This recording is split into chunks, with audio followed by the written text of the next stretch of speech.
particularly a great time to invest? So this special session is going to be a televised one on CNBC TV 18. So for house rules, I'm going to request you all to put your phones on the silent mode, please.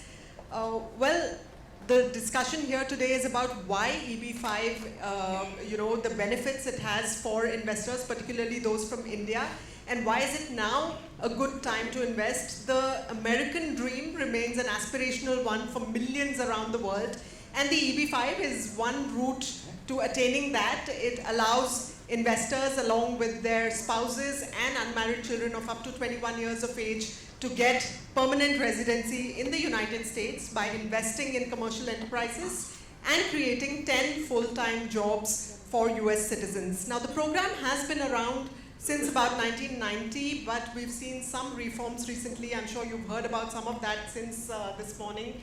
And I'm going to start by asking the panel here, and maybe Aarushi, I can start with you, to help us, especially for our televised audience, give us a sense of the kind of investment that's required from an investor and what sort of lucrative opportunities beckon Indian investors in particular.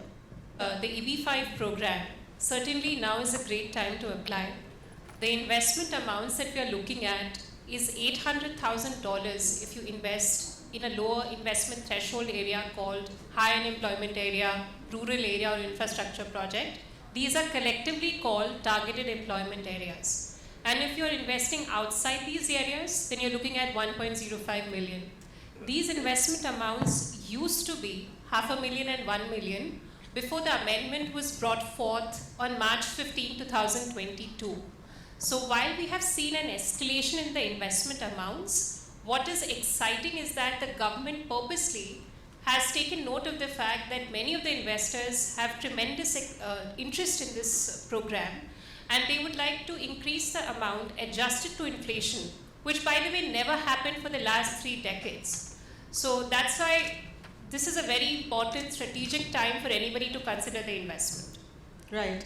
And Brennan, if you can add to that, what are some of the benefits of the EB5 Green Card program?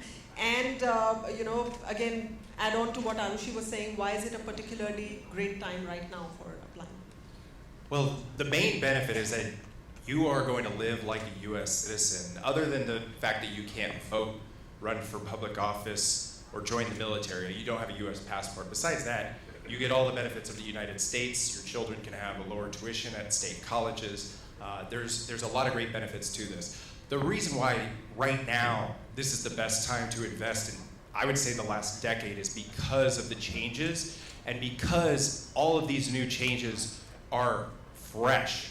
And what they've done with the set-aside visas have changed this program for Indians and Chinese for the next few years.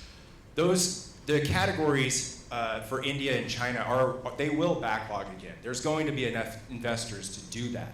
But right now, you have an opportunity to invest and know that a green card is going to be available for you and your family. And especially if you have children that are closing in on the 21-year-old age, you can invest knowing that your children are not going to age out and are going to be able to obtain a green card. They've made a lot of changes to the rural infrastructure and urban TEA, high unemployment areas, where you can take these set-aside visas and then also priority processing in rural projects. So we have an opportunity for investors from India and China. Vietnam's the only other country that has backlogged in the past, but around 90 to 95% of the EB5 industry is from India and China. I'd say about 80 to 85% is China, and 10 to 15% is from India, and the rest is the rest of the world. So this is a great opportunity for people here in the country of India. And again, those visas will backlog, so now really is the best time to invest. Right, thank you for that, Brennan. Girish, if I may come to you, one of the recent concerns has been that of processing delays in the whole program. Give us a sense, has the new Reform and Integrity Act for EB5 really helped address those concerns? What's the status right now? Thanks, Mridu. I think it's an important question, especially from countries which are backlogged, or have been backlogged previously as well. However, there is a caveat over here. This is the new law which was passed in March 2022. So it's very difficult to have a sense of what timelines we are looking at since the applications have started flowing in starting July or August last year. Having said that, as far as CMB is concerned, we are looking at it conservatively, and we still see that the timelines might differ or hover anywhere between 80 to 24 months, unless we start seeing applications being approved prior to that, especially when it comes to the new law which says that there might be priority processing. Rather, it's clearly mentioned that there is some kind of priority processing, but it's not clearly defined that what it actually means and how USCIS, which is the adjudicating authority, is going to look at it. So from that perspective, I think to look at it conservatively, we are still looking at timelines which are similar to how they were pre-reauthorization. But to add to the answers which Aarushi and Brennan has given as to why this is the right time to invest is because there is no other time why not to invest. This is the right time. And from an Indian perspective, there are certain things which we can discuss later as well. And I mentioned in my presentation as well that there is a TCS which is applicable to the remittances which are done, and it's going to increase starting July 1st. So I think that is one of the motivations which Indian investors will have. Right. And staying on the timeline bits, Akshat, if I can ask you to chime in on that, what is the current processing timeline when it comes to people who invest particularly in targeted employment area projects? Right. Firstly, thank you so much for asking the question. My name is Akshat and I represent the US Immigration Fund. Answering your question, with respect to a TA project, processing timings clearly would depend on whether you're going ahead with a consular process or if you're going ahead with an adjustment of status and a concurrent filing, which is applicable for people who are based out of the US. I agree with Girish, as he rightly said, that we're all here looking forward to examples from the USCIS where we have examples of faster processing. To just probably give you a timeline idea, we could probably look at somewhere between 6 months to 1 year for an adjustment of status, and probably a conservative timeline of 1 to 2 years when you're going through a consular process.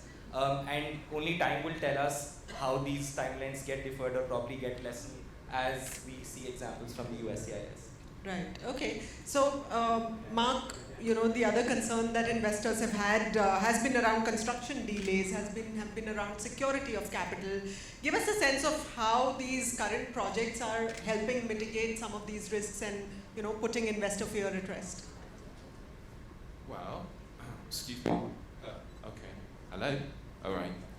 So I think there's two answers to this. I think that the recent changes in the law do provide some, for example, they provide for the monitoring, more effective monitoring and deployment of the escrow account, which I won't get into details of what that means, but it means that there's someone policing how your money's used a little bit more. That said, we've been doing EB5 in India for about 10 years. We've done hundreds and hundreds of applications, and we've never had a client lose any money so far. So according to me, right, there's 3 different types of due diligence you do on a project. First is you have an immigration lawyer look at, do you think you're going to get a green card? Second is you have a financial advisor look at, do you think the numbers make sense? And the third to me, which people always miss, is having a lawyer who understands the way that investments are structured and in terms of security of capital, legal mechanisms, look at it. That's often missed. According to me, if you add that filter in, you really don't run a risk. So just on the stage, EB5 United, right, have a great record. I've known Brennan personally in his previous career prior to EB5 United. He's one of the few honest people in the industry, according to me, so you can talk to him. Girish used to work for me, so he better be honest. So CNB and EB5 United are 2 regional centers that really make every effort.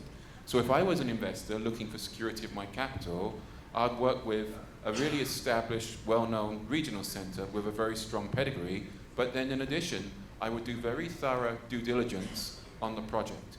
Because from time to time, you'll see a big regional center has a problem with a project. So there's 2 things. One, choose an excellent regional center that knows how to manage capital. They know how to be they know how to manage capital on your behalf. That's really important. 80% of them don't know how to do that. These 2 do. There's some others.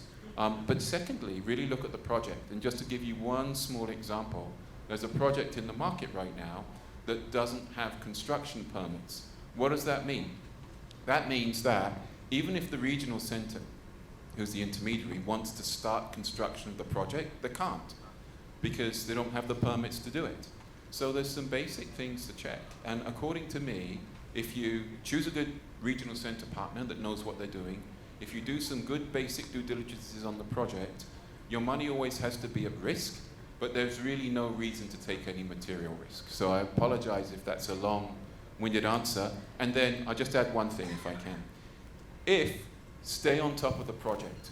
If you work with these two regional centres, they'll keep you updated, right? No matter, even if the project goes south, which could happen, they're going to keep you updated and appraised of what's going on, and they're going to take the necessary actions on your behalf. Unfortunately, the rest of the market, 80% of the market doesn't work like that. In terms of protecting your capital, watch the project, make sure what's going on, and know your rights as an investor. As an investor, as a partner, you have the legal right to information on the project. You have the legal right. We just sued another regional centre in Delaware, and the Delaware courts have said they must give you a list of all the other investors in the project and their addresses. These regional centres will comply with that. Some of them won't. So watch the project, manage your capital, but don't take the risk in the first place. So sorry for all of that. No worries. That was very informative, Mark, and great to know you all are having a good reunion out here, having worked together. I'm sorry. Well, the most recent statistics issued by the United States Citizenship and Immigration Services confirm that thousands of investors filed for concurrent adjustment of status since March 2022. So let's talk a little bit about that. And Aarushi, if I can come to you, would these investors then be given priority over investors outside of the US? And what really are the benefits of concurrent filing for those who can? Right. So I call concurrent filing of adjustment of status the star of the new act. And that is because this is a weapon in the hands of the new investors that's so powerful. For example, if you're an investor in the United States on a student visa or on an H-1B work authorization visa, and you file for EB5 program, then you have the option of parallelly, as we say, concurrently, applying for adjustment of status. An adjustment of status is a batch of 3 petitions. One is I-485 to get your green card issued. Second is I-131, your work permit. And third is I-765, I-131, your travel permit. And then I-765, your work permit. What do these petitions mean? It means that the government is saying to you, fine, even if we take 1.5, 2 years to adjudicate on your petition, we will give you a work authorization immediately in the first 6 months that will allow you to work with any employer. So you do not have to worry about getting laid off. You do not have to worry about the impact of the OPT rules where you cannot stay unemployed for more than 60 days. So all of these are key features of the new act. So that is why adjustment of status is so important. It has helped personally many of our clients who are at the brink of getting laid off by giants in the United States. We are all aware about what's happening in the labor market, and particularly they have applied for adjustment of status in order to overcome these issues. Also, the report of the Visa Office of 2022 mentions that 37% of the green cards last year were issued to candidates who applied for adjustment of status after having approved an EB5 visa petition. So you see that last year, majority of the applicants who took benefit of this new act were also people who had an approved petition and able to apply for adjustment of status, get a very steady green card. And then adjustment of status is a process whereby you do take some time to get your travel permit, which I said is roughly around a year. And you are bound by certain travel restrictions. So for example, once you apply for adjustment of status, you cannot move out of the United States unless you get a travel permit. The only exception to these rules being if you're on an L visa or you're on an H-1B stamped visa. So all of this is something that we as law firm, we take great care to explain you. And yes, which is why adjustment of status is so important in the new legislation. Right, okay. So hopefully that answers some of the questions that the audience has, and we're going to be coming to the audience very soon. Keep your questions ready. In the meantime, Brennan, if I can ask you, is it also true that the USCIS will provide faster I-526E adjudications for rural projects versus high unemployment area projects? What are the current timelines of petitions in both these cases? Two parts to that answer. One is yes. Two is we really don't know, as Girish mentioned. The USC, in the past few years, prior to the shutdown of the EB5 program, we were seeing most petitions adjudicated in 2 to 2.5 years. It then takes 6 months to go through consular processing if you're here in India, or then you would do the adjustment of status after in the old program. The USCIS said in the new bill, they want all EB5 petitions adjudicated within 240 days. That's 8 months. I just don't see that happening soon. Now they are increasing their fees. The base fee is $3,675 right now. They're going to increase it to $11,120. That is to hire more staff to increase the processing time. With priority processing and rural projects, the only thing that we know about it is that it will be faster than investing in an urban project. We just don't know how much faster. Since they started filing petitions, allowing us to file petitions in the $800,000 program, there's been one project that received approval. That project's fully funded now, but it received approval in approximately 8 months. That was a rural project. That is a good sign. We're hoping, because that now allows for the investors to have their petitions approved. So hopefully we start to see investor petitions approved soon. And that would be a good sign if we could get those done within a year, because that would be a big change to what we've seen historically. But I think that the USCIS is making good strides. I have a kind of a positive outlook on it. I've struggled with some of the decisions USCIS has made over the past few years, but I think the bill is moving us in the right direction, and I think we're moving to a place where we are going to see a lot faster processing for all petitions in EB5. Right, okay, so let me then focus on India in particular, and Akshat, the April visa bulletin confirms a wait list for India-born investors. Do we expect this wait list of investors to continue under the new regime, and what sort of a timeline again are we looking at then? Right, so again, as I mentioned, and if you go through the visa bulletin, you would see that this wait list is essentially for people who invested under the old act, right? So what separates, and what, as we've all discussed here since morning, is what separates is that under this new act, as of today, there is no processing delay, there is a visa set aside category, there is no wait list, which makes it an interesting proposition. And I'd just like to probably highlight on the previous question that you mentioned to the investor community here and to the ones who are probably going to watch us. I think the narrative needs to be equally about it being a credible project than it belonging to probably a rural or a high unemployment or an infrastructure, right? So yes, there, as Brennan rightly said, that yes, there are signs where the USCIS is saying that there could be a favorable point to it, but the key aspect needs to be that you need, as an EB5 investor, should invest in a project that is credible and is more sustainable. So that should be the main concern, and rest all decisions can probably hover around it, is my opinion. If I may just add on to that question. So for all the investors, it must be noted that you are able to claim your quota when you receive an approval and you're issued a green card. So it's like a dispensary. As many number of people want can get into the dispensary, but only, for example, 700 people will get appointment with the doctor. So right now, we are not seeing any backlog in the new category. It's because USCIS has not processed that many number of applications last year. They are ramping up their speed. They are going to process more applications this year. Many of the investors are filing as we speak. But we are likely to see a backlog, of course, because of the increased demand, maybe sometime in future. No immigration attorney or industry expert has a magic ball and can tell you when that's going to happen. Many of the industry experts predict 2024 to be the year when we will see a backlog. But the key is that in this visa program, the faster you apply, the better you are well equipped to be ahead of the queue. So priority date, which is the date when your application gets received by USCIS, is the key. So that's why I would implore all of you who are interested to learn about it from all the industry panelists here, from experts who are in the booth, and apply sooner than later. Right.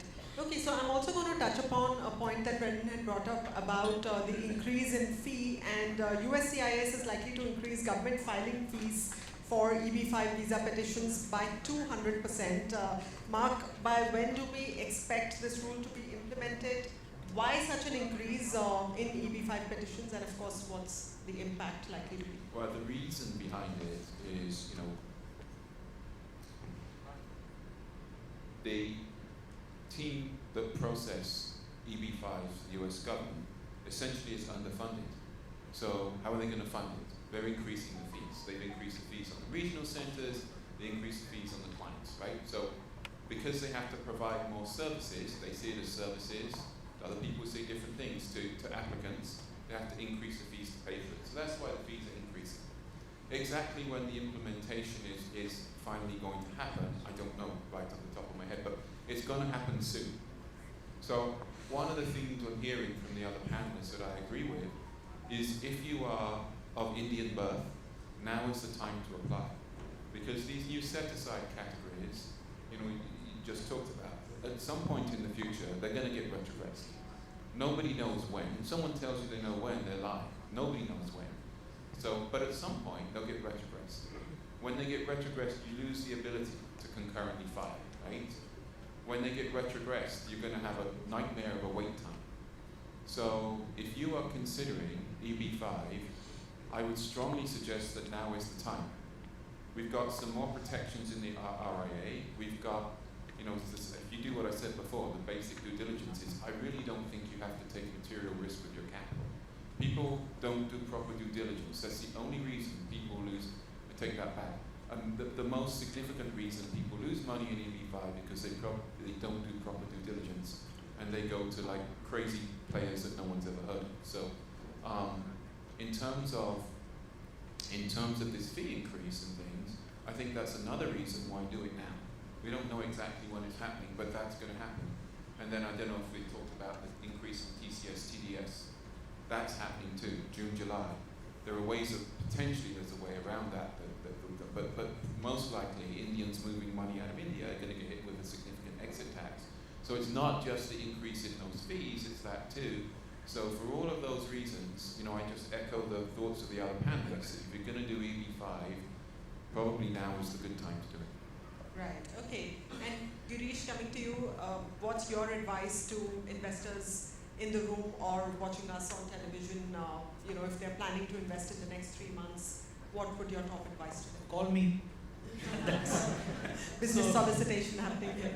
No, so on a serious note, we have all discussed as to what needs to be done. But if I was an investor, and if you are looking to invest in, say, the next couple of months, it's not going to happen that I start with my process today and I invest tomorrow, because there are lots of stages when you arrive to in that position where you actually become a limited partner, where the attorney is in a position to file your I-526E application. So the first and foremost thing which can be done is first to engage with an immigration attorney, find comfort with them, start with the source of funds documentation process. Parallel to that, you also need to start working with the regional centers. Ask relevant questions to them. Ask for verifiable and hard facts. Once that is done, you will be in a position to make sense of what's happening, how your funds are going to be invested in that project. Then your funds will be remitted to the US. Then we already spoke about the TCS, so that hard timeline of July 1st is also there. So in a nutshell, I think if we are looking at a timeline of next 2 to 3 months, now is the right time to start with the due diligence on all the aspects. Right, so I think the panel has echoed that enough. Now is the right time to start. Final wrap-up comments from each of you. One do or don't that you would like to give to investors who are looking at the EB5 program. Brennan, if I can start with you.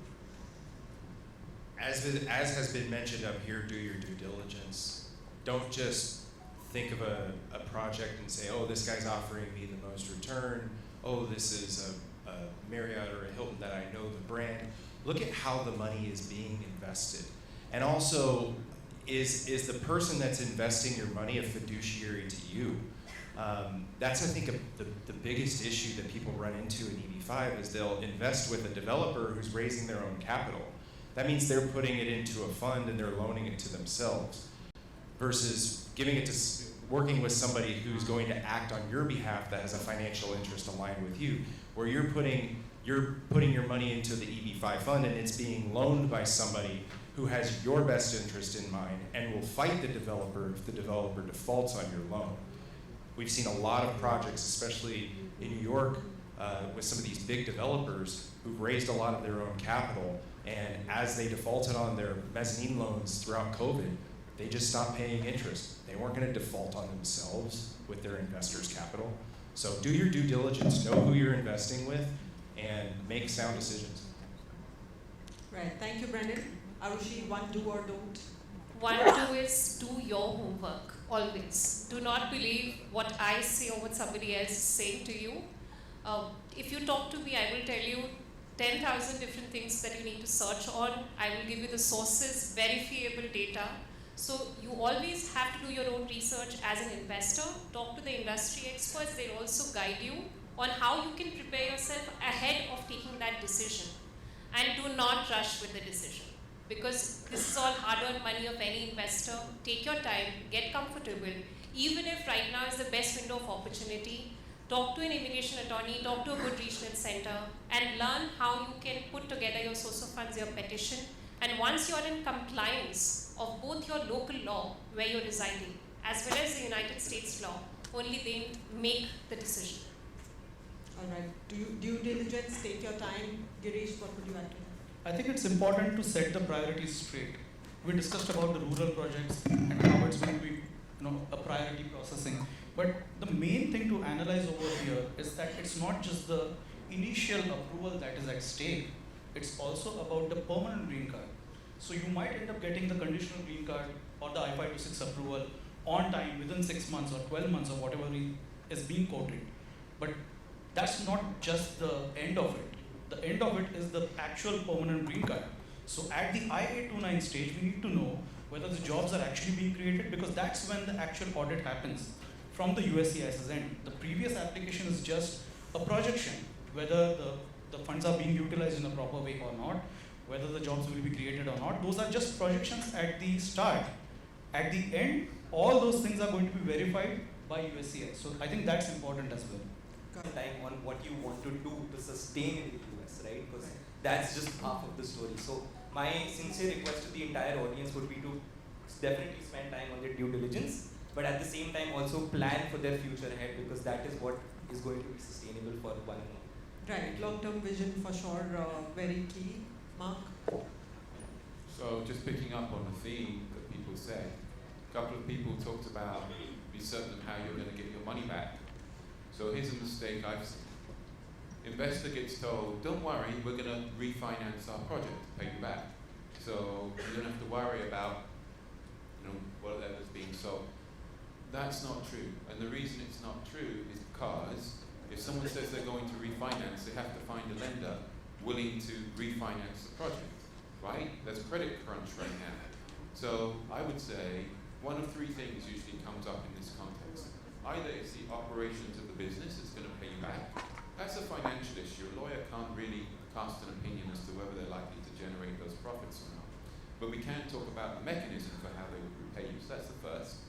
Second is they're going to tell you, don't worry, we're going to refinance. Well, make sure they're going to have the ability to refinance, right? They may intend to refinance, but if they've got a project that's not performing and losing money, what bank's going to lend money to a project that's losing money, right? It's not going to happen. So I would look for just a little tip. If you're worried about the project stability, then look for committed funds, right? If you've got a project that's got a serious bank committed to making that lending facility in the future, that might be something to think about.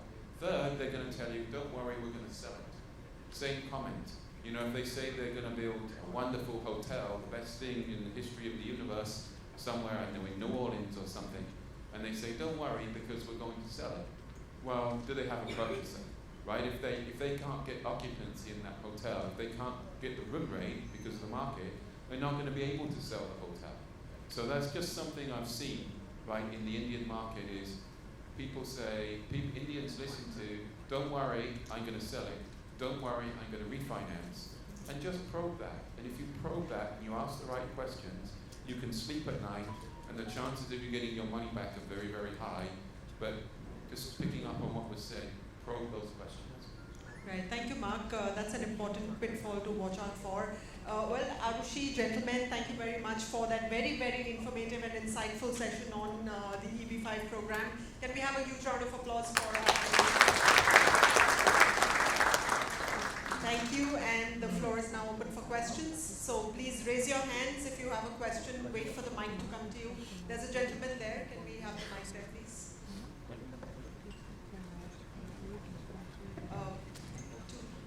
There at the back as well. Okay, we'll have a question here. Yes, very good afternoon. Now, there's two things which I understand. Number one is that EB5 is a separate immigration part one. Second, the investment part. Let's do the property investments, what we're talking about. Now, I mean to say that I just wanted, the question is that in behalf, I'm a consultant as a consultant in Mumbai. So my investors looking for a place that can we have a selection of location, number one. Number two, what's the process? Suppose I start the process of EB5 today, but what's the duration when it's due closing up? So how much time does it take for the entire process? Number two. So please guide me. Thank you. Girish, one thing. Sure. So as far as the timelines are concerned, as we discussed earlier as well, it really depends on when you're investing, which country you belong to, because there are visa set-asides first, as we discussed, and plus there are quotas or certain visas which are available for specific countries. So it all depends when someone is investing. But let's say you apply now, right? So when you apply now, there is this new law which is in place, RIA, Reforms and Integrity Act, wherein there are set-asides for specific projects. So if you are investing in a rural project, there is a 20% set-aside. If you are investing in high unemployment TE, then there is a 10% set-aside. And if you're investing in infrastructure project, there is a 2% set aside. So it all depends. Again, we haven't really seen any example as to when those projects will be approved, because USCIS is going to take its own sweet time and nobody has control as to how they are going to function. But there are also certain things mentioned in the new act wherein they need to do a fee study. There is always already going to be increase in the fees as well. How they are going to improve the strength, whether they're going to hire more people, train more people, when that will happen, it will all depend on that. But typically, if you ask me what we have seen as a timeline for the initial approval, it has been 18 to 24 months for the initial I-526 approval, and there is a concurrent filing aspect which Aarushi mentioned. So if someone is in the US, then you essentially don't care when the I-526 is rather approved, because you get to apply for an EAD and a travel permit, and then you don't care what's happening over there. If you're in India, then you care about the consular processing, whether there is any visa backlog or not. So I think all these factors need to be taken into consideration. Thank you, Girish. Yes, go ahead, sir. I have two questions here. One is, once we finalize on, let's say there are 40 odd projects, of which we bring it down to, let's say, 4. If I wish to visit and see the projects, wanted to check on that, how many people actually do that? Advisable to kind of questions that should be asked, details that we can figure it out while we are there on ground when the project is on works. That is question one. Second is, assuming there is one project which has failed, based on which failed at the end level, let's say. But the investment has happened, you've already moved over there. And then things go out. Then how? I mean, what happens with the investors? Money and their status over there. Brennan, would you like to take those? Sure. I'll address both of those questions. So I'd say location is the number one thing for how many people come. We were running a project in New York a few years ago. So I was living in New York, and pretty much everyone who comes to the United States to visit passes through. So we had a lot of people. I'd say probably 10 to 15% of the investors came by. Other projects that we've done, I'd say 3 or 4% of the investors come by. It just depends on where it's located in the United States. When you're there, you want to be looking at the construction, how far along is it, how many jobs have been created, who's the contractor, is it permitted, what's going on at the site, and how is that capital being invested, whose money's going in first, etc.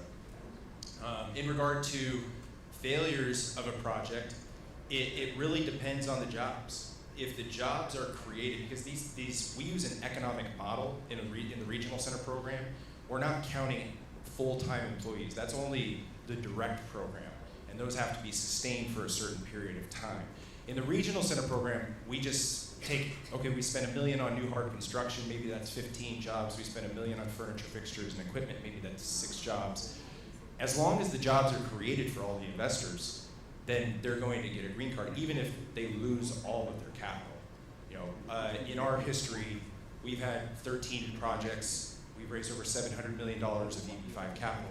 We've had one developer default on a loan because their project got hit by a Category 5 hurricane, and then COVID shut down all their hotels in New York. So what happened? We were in a first position loan on that project. We were able to take the asset from the developer. The land there, it was in Puerto Rico, appreciated about 400% to 500% throughout COVID, because Puerto Rico you can move to Puerto Rico as a U.S. citizen and pay 4% tax. So a lot of wealthy people started moving to the island, and there's very limited space or luxury homes there. And so we were able to take the project from the developer. All the investors had already been approved. We recapitalized the deal, restarted construction. Every single investor has a green card. All the jobs are created. Everyone's going to get a permanent green card, and everyone's going to get their money back. So it just depends on how the project fails, what your fiduciary, the person that you're investing with does with that. Now, you could lose that money and still get a green card. It just depends if the 10 jobs are created. But those are the things that you want to look at while you're evaluating a project is, what is this group going to do that I'm investing with? What are they going to do when things go wrong? Can I add something to that? So Brennan answered the second question very well, but just realize that actually in the RIA, well, if you want to know the details, ask a lawyer afterwards, but there's a little bit of protection for people in failed projects that we didn't have before, depending on the state where you are in your process. So monitor the project. If your project's going to fail, my experience is if you're with a CNB, an EB5 United, or someone like that, they'll take care of you. If you're not, you really need to be very aggressive about making sure that you're protected, and it's possible to sometimes transfer to other projects. I'm not going to get into the details because I'll be talking for an hour and everyone will go to sleep. But there's protection. You can protect yourself, right? So just be aware that if your project starts to go down, that's when you need to start to get active, both to protect your capital and to protect your green card. Walking project sites. I began my career doing distressed mortgage-backed securities deals for Lehman Brothers at the time they were there. And I thought I was going to be a sexy lawyer in a big office. And well, the first thing as a joke that the law firm I went to did for all new associates is they presented you with a pair of Wellington boots. Because they made the point, no matter how many billions of dollars were involved in those deals, you need to go walk the site. So I agree with what you said. However, one caveat is, unless you have 5 to 10 years of really serious experience of US structured real estate, which is what this is, when you walk the site, make your lawyer go walk it with you. Make your advisor go walk it with you. Because through their experience, they're going to see things with a project that you, unless you have really substantial experience, you're not going to be able to see. So choose your advisors carefully when you do EB5. And if you choose your advisors carefully, I still maintain that it's a very, very low risk process. The problem is people don't do the due diligence, and I'll give you a pair of Wellington boots and it sort of makes the point. Just one more tip. So many of our clients who are doing due diligence on the projects, we suggest them to speak with the securities lawyer of the particular regional center. So be it USIF or CMB or EB5 United, they have a team of attorneys who are structuring all of these investment documents for them. So I would behoove you that you should go and speak to them, ask them all the questions, and also take a virtual tour if you cannot travel. Right now the challenge with Indians is that if you do not have an existing visa, then you need a visitor visa. And we all know that the earliest appointment dates for visitor visa is 2024, I beg your pardon. Yeah, and outrageous because for many of them it's also 2025. So what do you do? So that's why please work with your attorneys, immigration attorneys, securities attorneys, work with the industry experts and ask all the questions, take all the virtual tours. That's true, but you need to realize these lawyers, first of all, a securities lawyer knows nothing about real estate. They're not trained to do it, so they're not going to look at licenses or this. Securities lawyers will look at, is there a violation of the securities laws of the United States? That's relevant because they have these things called private placement memorandums, and they're supposed to have appropriate disclosures. That's where securities lawyers are involved. You hear securities lawyers this, securities lawyers that. They're not competent to do basic due diligence. That's not their job. Further, if you look at the lawyers representing a regional centre, they represent the regional centre. Players like the ones on stage, they're going to do the right thing by you. But realize that the lawyer represents a regional centre. And if you're dealing with a shady region, bluntly a shady regional centre, you need to have a lawyer dealing with them. You need to have a lawyer asking these questions because the law is very intricate. But again, my basic comment is choose the right advisors like the lawyers on stage and you really don't have to take risks. Sorry. Right. All right, so we're really over time. I'm going to give it to one question more. I see a lot of hands. I'm so sorry. We're going to take just one question and a very quick answer. And after that, our panelists are here for offline discussions. You can ask them all the questions you want. Sir, you have the mic, so go ahead. Hello, am I audible? Thank you so much for the opportunity and this premier platform. I think I'm sitting with some of the big shots of Mumbai. Mr. Mark, I noted some notes like EB5 is underfunded by the US government and the money needs to be raised. This is what I understood. And correct me if I'm wrong. And we need to, as investors, we need to follow diligently the rules of investment. We need to do the case studies. As for Mr. Sorry, I'm going to just cut in. Do you have a specific question? Yes, I do have. Please just ask the question. I'm so sorry, we are running very late on time. Focus on the investment targeted to skip green card backlog. My only question is, why is the US targeting on the rural areas? Like he said that if you invest in the rural areas, you will cut the backlog. So again, as we've discussed throughout this panel discussion and before in multiple presentations as well, yes, there is a line or two which says that there could be a preference towards the rural projects. But to be honest, we've not really seen a faster processing apart from an example here or there. Which is why I would again come back to the point and tell the entire investor community that at the end of the day, it boils down and the narrative should be about investing in the right project. It is, as long as it's a TA project and it has a visa set aside category, it does not really create an impact. We haven't seen such kind of examples in terms of numbers yet to quantify or to have a narrative that rural project is what you should invest in, right? So we at the US Immigration Fund also would love to come up with a rural project. We have complete respect for other regional centers that have projects across rural or unemployment or high infrastructure.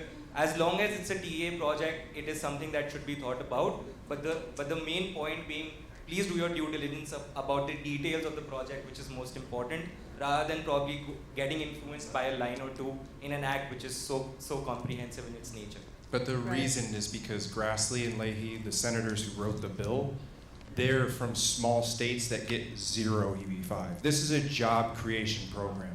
We're doing good things for America. We're bringing capital in and we're creating jobs for people. And they are sick of the money going to New York, Los Angeles, Dallas, DC, San Francisco, LA. And that's where all the money goes because that's where the big sexy projects are. But they want to incentivize people to invest rural, that's why. Thank you. Thank you, everyone. Thank you, audience, for your participation. And I'm extremely sorry for having missed a lot of your questions. Please interact offline.